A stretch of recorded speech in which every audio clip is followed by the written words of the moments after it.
Welcome to The Disruption Is Now. Join us on this enlightening journey as we explore how AI is impacting our jobs, careers, lives, and the human experience. Each episode, host Greg Matusky will converse with visionaries and innovators at the forefront of AI, diving into its challenges, opportunities, and impact. So buckle up as we venture into the heart of disruption, and together, let's unfold the future. Well, welcome to another episode of The Disruption Is Now. I'm your host, Greg Matusky. It's the podcast where we talk about how AI is disrupting many aspects of our economy, many aspects of our culture, and many aspects of how we communicate. My host today is not a technician, and he's a consultant in the manufacturing business. And he helps legacy manufacturers transform their revenue models, not through technology now, but the entire revenue engine. He's the host of his own podcast, the Industrial Growth Institute podcast.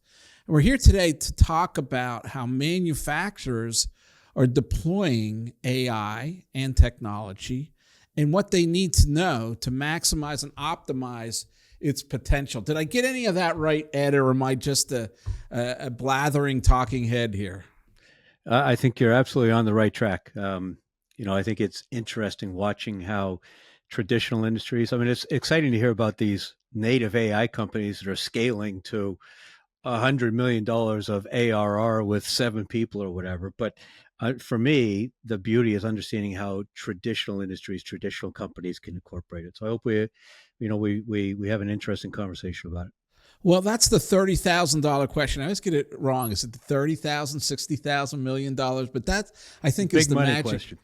The magic question. I'm going to a trade show here in August called AI4, which is a major conflab of some of the industry's thought leaders. And they're more interested in learning how traditional businesses are deploying AI. Last year, I met a number of traditional businesses that were finding unique ways of deploying AI because everybody from the provider side is selling something, but on the other side, the user side, there's still not a lot of really grounded case studies that talk about how to deploy it. What are you seeing in manufacturing on that very point?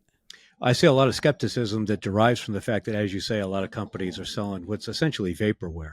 There's a lot of people putting an AI label on things that are half-baked or don't really do anything particularly good and out there pimping the stuff, and it's not necessarily beneficial for anybody. I think the interesting thing is what I've observed with previous technology evolutions is that a company will adopt it, and there's a kind of an unevenness or a difference in maturity between companies.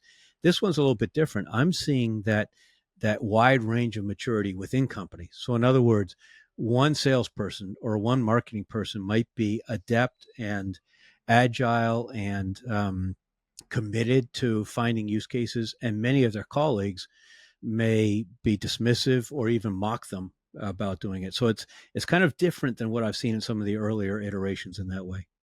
Well, that's interesting because when for instance CRM came out, that was an enterprise application, and it was with great expense, great frustration. It was rolled out enterprise wide, and everybody kind of went through the steps together.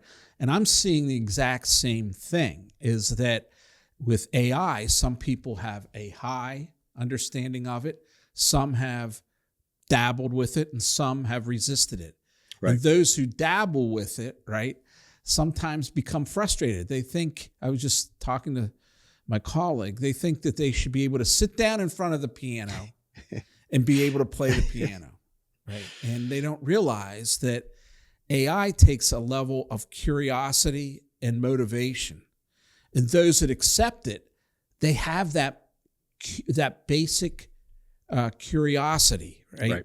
And so you have those superstars, I call them super creators, who know how to do, for instance, deep research on a prospective sales, a prospect, right?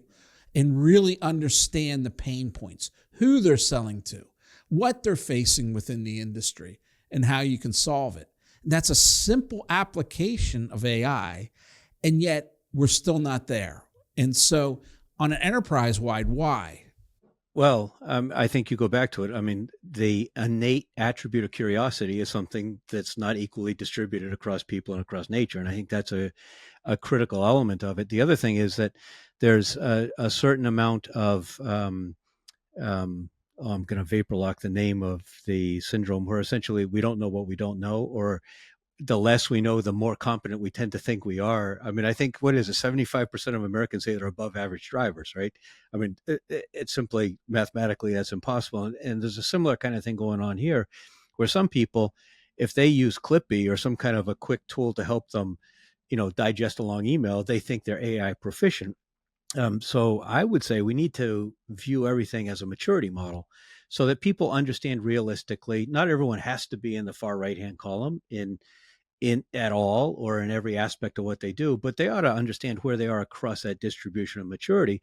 So your example of talking about let's say it's pre-prospecting or pre-discovery meeting research, I think that is an awesome example, because in a world, in the world where I live, the industrial manufacturing space, there's a shockingly high number of salespeople who don't even look at LinkedIn before a discovery meeting. And let's back up and let's understand, a discovery meeting represents, if you've got a big ticket, long sales cycle, large buying team, complex kind of a sale, a discovery meeting probably represents a $2,500 or a $5,000 investment.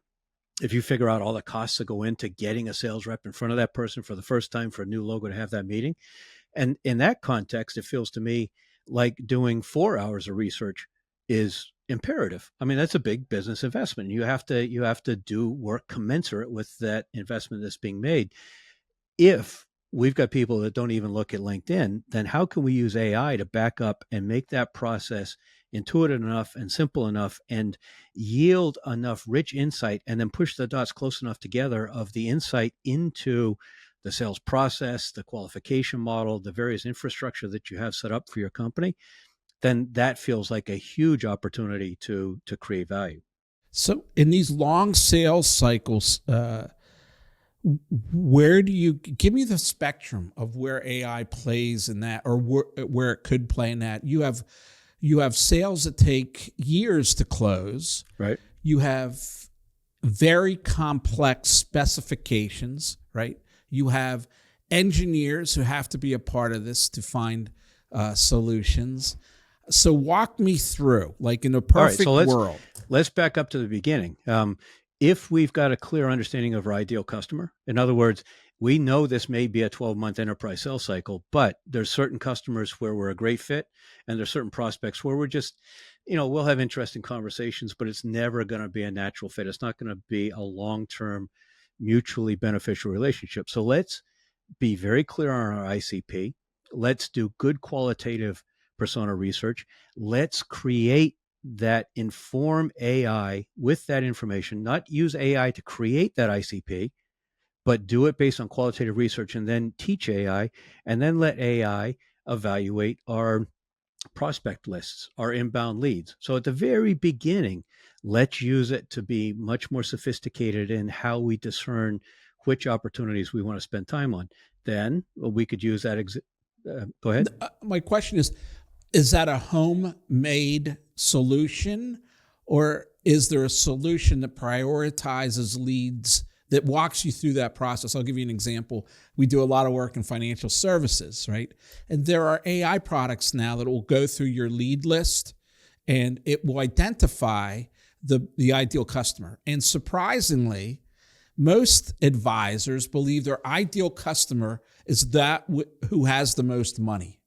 But no. That man or woman, they may have done all their planning. The reason they have so much money is because they've gone through this and they have trusted advisors, and you're not going to get into that world.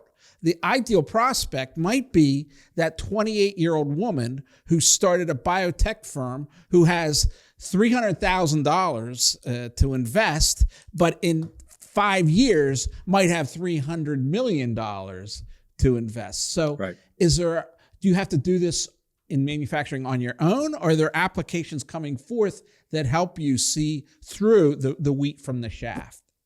So I think I would answer that question in a slightly different way. Can you buy applications to do most of this? For sure, but you don't. It's a black box. You don't know what's behind it. And I think that many companies make that decision coming from a place of incomplete information, because they think of what it used to take to code. And so they think, well, geez, we don't want this custom software in case the intern that does it goes back to school and nobody knows how it works and nobody can fix it. All the traditional concerns we have associated with custom software. However, if this is something that somebody can sit down and in 2 hours build, and then iterate the next day in 30 minutes and iterate a week later in 30 minutes, and you all and a company can very legitimately build this internally and have complete documentation and insight to how it's working, I think there's value in that latter process, not only to solve for that, in this case, the use case of filtering the ICP, but also because if the company builds that muscle internally, I think they're going to understand much better how they can adopt this in other areas of the business.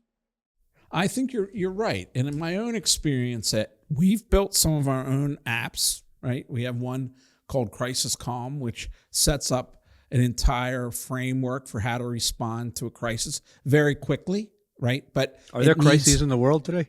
I'm sorry? Are there crises in the world today? Do people need that? Well, not so far. It's 11 o'clock. I think I've managed to avoid one or two, but certainly in this world today, we see many more crises than we did. Risk management is a big part of any business strategy. And our application, Crisis Calm, allows you to build a framework quickly, like in minutes.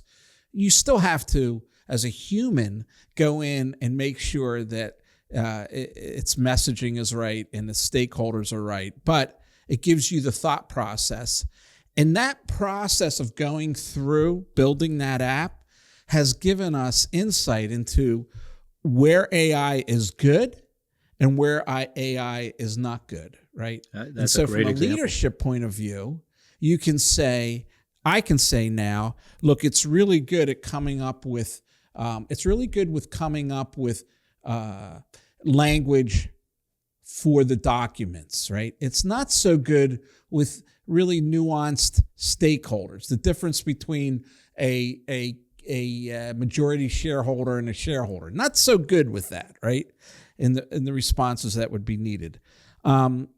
So I would agree with you on that very point. Where is the pressure coming from in the manufacturing world? Is it the board level? Is it the C-suite? Is it the operations level to really get on board with AI? Because I deal with this all the time from clients. So I don't know what you're seeing. I would say there's an absence of pressure, which is startling. I don't see it coming from the board, who I think certainly should be having those conversations. I don't see it coming from the senior leadership and the C-suite and the executive team.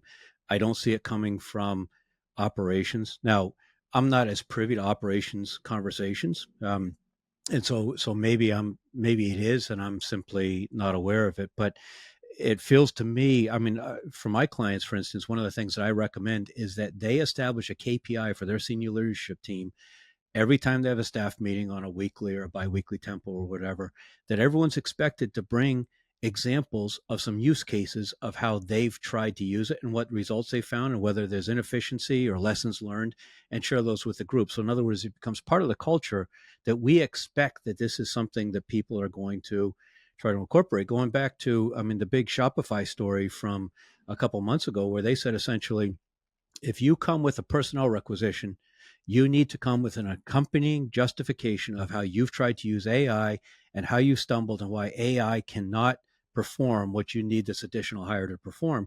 If that becomes the mindset, this is not in the context of should we hire people or not, or does AI replace people? Those are separate philosophical conversations. But if you develop the business mindset that we're going to consider AI as a tool as we encounter challenges and opportunities, I think that's important.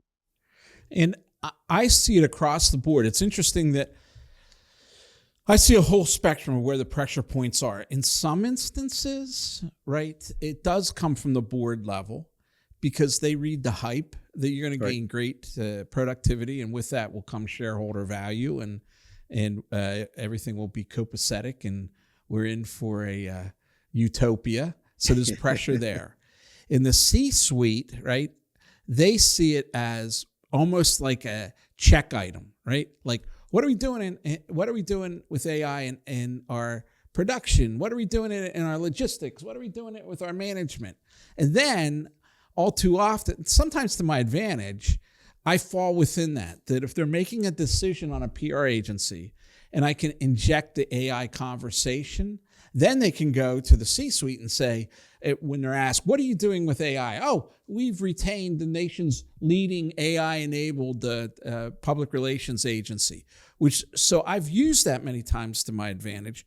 But it's interesting, manufacturing sounds like a wholly different animal, that there aren't these pressure points to find. Yeah, I mean, it's certainly a gross generalization for me to say that. I can say in my experience, I tend to work with lower and middle market industrial manufacturers, often capital equipment companies. And in that space, I don't see broad adoption, much less awareness. You mentioned the board. I'm also an active independent director and in National Association of Corporate Directors, Private Directors Association. And there's interesting conversations going on about having an additional director, an AI director, not a voting director, but one that you can run decisions through and risk analysis through and say, hey, what are we missing? Straw man this for us. Tell us what we're not thinking of in this discussion. That's a very interesting and completely different sort of an application. I haven't seen it broadly adopted, but I have seen some boards talking about it.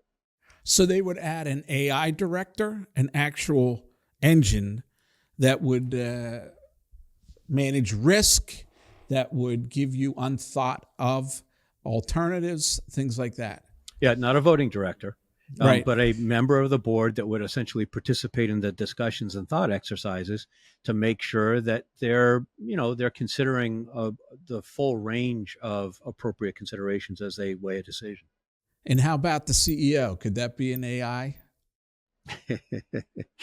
Well, I mean, I think there's some who argue that AI will potentially, run your plant for you. And to the extent, could the CEO be AI? I'm sure there would be people who would argue that they could be. I believe that a great CEO is a leader and a sensible allocator of resources. And, I maybe it's because of my age and my generation, I can't see AI as being an inspirational leader. No, I don't either. I mean, I had this conversation yesterday with a musician who I trust, and he's adopted AI, but in the end, without a real soul in music, it's just noise. It's just elevator music. And we went over example after example of AI bands, and we identified where it was missing any kind of real human emotion or feeling. And there just didn't seem to be that individuality that rises one band over another. It was all kind of a fuzz, right? As if you were looking at an AI-generated picture of a rock band, right? That's a little bit hazy and a little bit filtered. That's what the music came off as, and it was missing that human element. Let's switch gears for a little bit, just on the marketing side and how we're going to exist in a zero-click world, Ed. I'm grappling with this right now in my own firm. Many clients are coming to me saying, our visibility has cratered. Google no longer surfaces us on the first page because it's got AI summaries, and that's pushing us down. At the same time, email marketing, I just did an analysis of our own inquiries on our website. Here's the good news, Ed. Last year at this time, we got 30 inquiries, right? This year we got 86. But here's the bad news. 57 of them were AI-generated garbage spam. So, that's the world we find ourselves in. Can you give me some insight into that?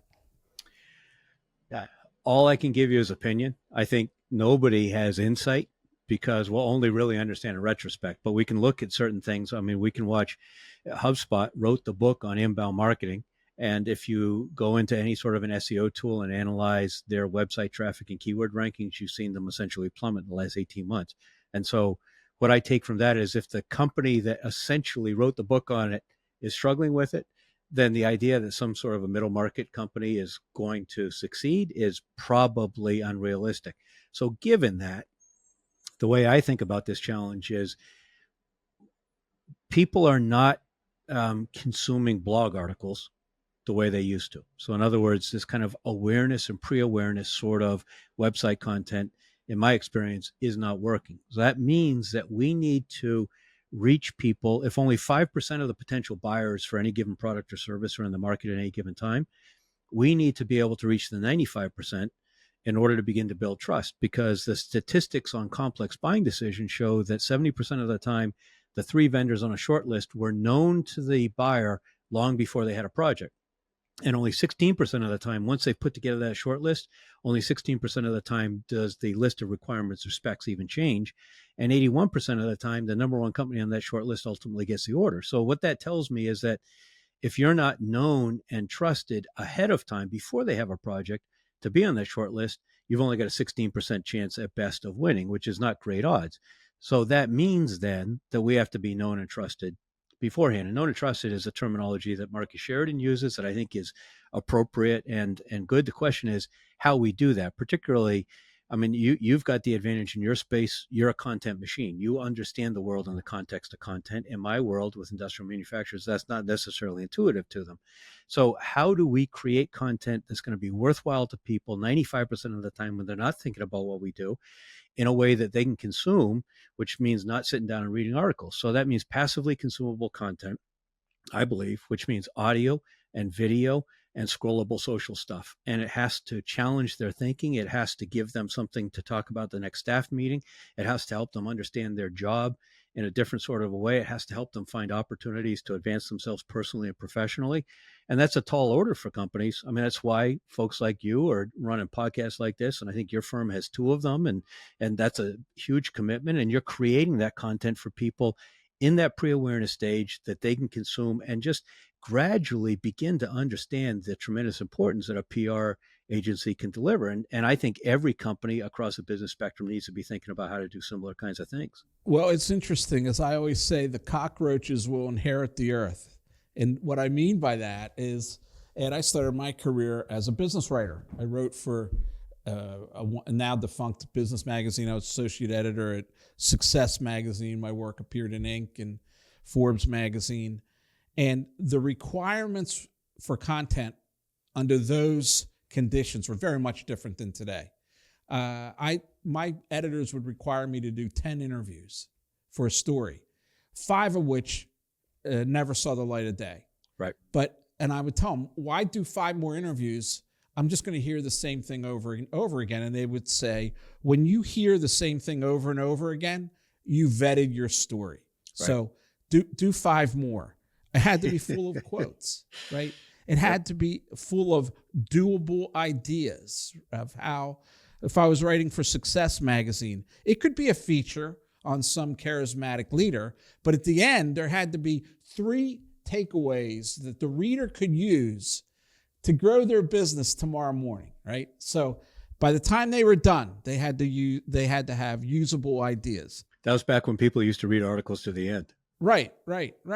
And I think we're going back to that known and trusted, right? You can no longer just, 5 things to know before you ship your first product or whatever. Yeah, these vapid listicles that have now come to dominate content. We've turned people off from content. Right. And I think the more we can meet your standard and give trusted content that engages people. And I think you said something very important when you said to advance or enhance their career prospects. That's what is most important. That's one of the ways I got acceptance of AI so early in my firm, that I didn't talk about productivity gains, although I do now because I'm very proud of our productivity gains. But I really did talk out of a point of fear almost. I said, look, I think this is an existential threat, not just to my firm, but to your career, right? If machines can do our job, you're not going to have a vibrant career in the future. So let's work together to unravel this riddle, right? You said, bring use cases to staff meetings. I mean, we created an atmosphere where we celebrated success, where people felt confident and sure enough to be able to share what they're doing. It was never looked at as a cheat. And in my industry, where people want to think they're creatives and that they're geniuses, and no one could ever do what I do, right?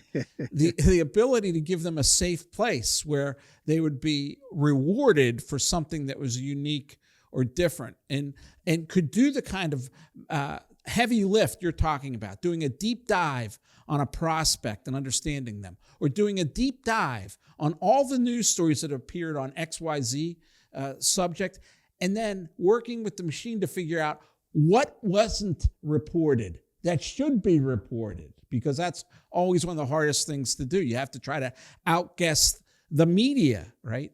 And the cockroaches are inheriting the earth because that type of off-page credibility and trust is going to be more important than ever. In-person events are going to be more important than ever. I see this in my domain. Conferences, getting together with people, building relationships. I think these 15-person intimate dinners of high-level executives are a huge opportunity going forward. I just got off a call talking with somebody about that specific thing. Yeah, absolutely. A great idea. And so these are the things I think are going to be changed. The deck is going to be reshuffled on everyone. Okay, I'm going to give you one last question. You ready? I don't know. We'll see. I'm a legacy manufacturing business in Montgomery County, Pennsylvania, right? Family owned, done very well, do $250 million a year. What's the biggest opportunity AI presents us, and how can we lift it right now? So if this may be an unpopular answer, but I would say that every family-owned business ought to be thinking about their return on equity. You may not want to sell. There's a legacy, there's a name on the building, there's the anchor employer, there's your longtime loyal employees. I understand all that. I'm not saying sale is the right decision. It could be a recap. It could be taking some chips off the table. But I think that in order to run a business well, you need to be thinking about strategic options all the time. And so I think the highest priority for me would be to figure out how to use AI to help me on a regular basis, call it quarterly or semi-annual or annual, essentially look at strategic options, including a return on equity. And it doesn't say that you have to actually do it, but you ought to understand what the options are. And the family, that size business, there's probably a family council as well as family members on the board. And I think everyone ought to be privy to that information and make informed decisions. Now, beyond that, depending on the type of business. Well, the first one, just stay with that for a second, really is your AI director, right? It's in many ways, or call it an AI strategy advisor, or, kind of like a quasi M&A banker, lawyer, investment banker advisor rolled into one, something like that. So you could do things, for instance, consult it in how to find PE firms and invest in aerospace manufacturers. Are they agnostic with regard to ownership? What's the typical valuation now? How is that calculated? What sort of, what are they taking out, the family country club membership and that kind of stuff? How are they determining an adjusted EBITDA? You could have a much better understanding of those kinds of options for sure. It's not I love an alternative. it. That is a great suggestion. I love it. Keep going. I'm sorry to interrupt. And just to be clear, you still need an investment banker. You still need an attorney. This is not a substitute for any of those. It just helps, I think, strawman the thinking. Clarify your thinking, but also to structure your business in a way that meets that expectation. So, exactly. Right. Even if you're not considering a sale, it's to put it in place so that if you have more alternatives in the future. So it's brilliant. Or a sudden death of an executive. If there isn't a good succession plan, you know what you might do. Right. So in terms of operations, a lot depends on the business, but I can tell you that I'm having fascinating conversations with a guy who's using AI to create enterprise manufacturing software. So in other words, ERP that you think of as taking you get a budget for 1 year and $1 million, and 2.5 years later and $3 million and 2 consultants later is still not done. And then you end up and you've got these Excel spreadsheets that you need to use to hack because it's never quite right.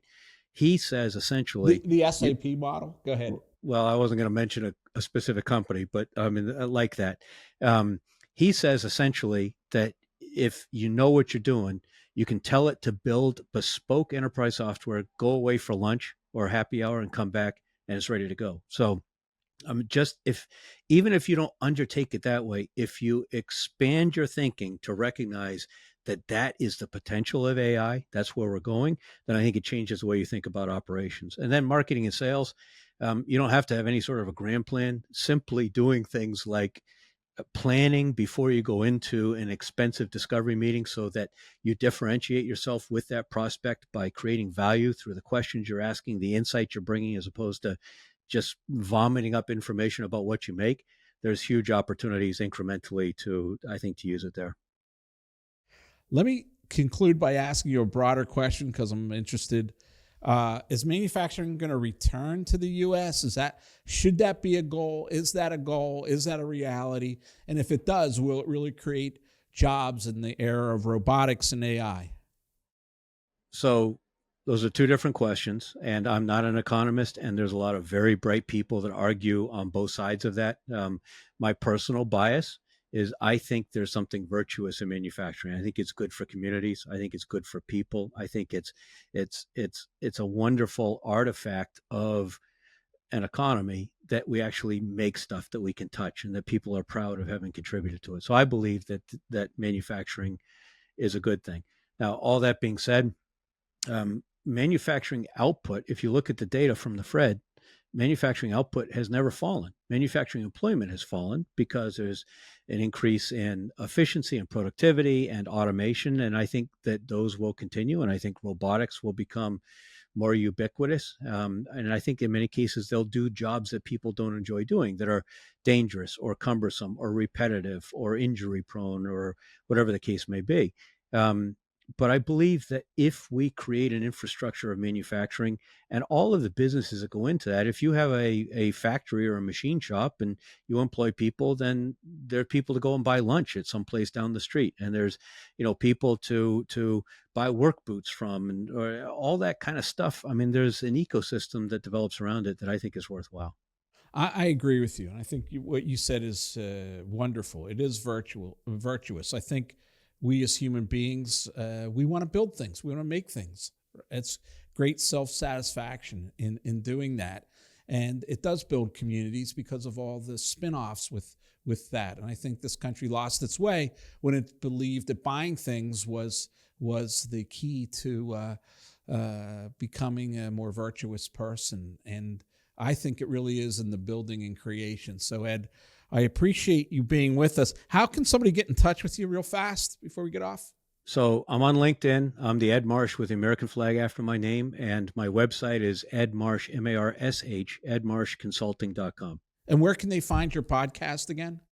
The podcast is called the Industrial Growth Institute podcast, and it's on all the platforms where you consume podcasts. It's on LinkedIn. It's also on Apple. It's on Spotify. It's on all those places. So just look it up, the Industrial Growth Institute podcast. And looking forward, we've planned that you'll be a guest on my show coming up in the future, and I'm looking forward to that conversation. I would look forward to that and extending our conversation. Ed, thanks for being with us, and please go back in this beautiful day and enjoy a cigar on your back patio, as you told me you were going to do. And I'm sure we'll be in contact.